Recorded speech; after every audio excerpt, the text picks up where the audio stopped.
Hello and welcome to another tool auto trading video. Today what we'll be doing is we'll be logging into the PageMan application backend.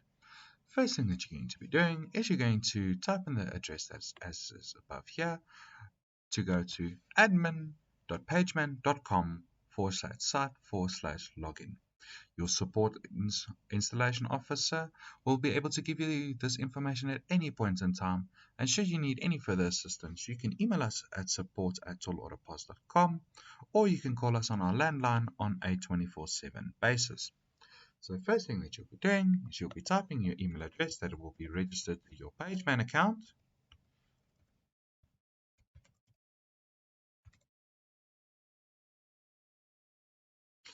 Simply press the sign in screen. Then it will log you in to your relevant PageMan account. Should you need any further assistance, you can also navigate to our support page on toolautopos.com/support, where you can log a support ticket, request a callback, or call us on our 24/7 line that is available.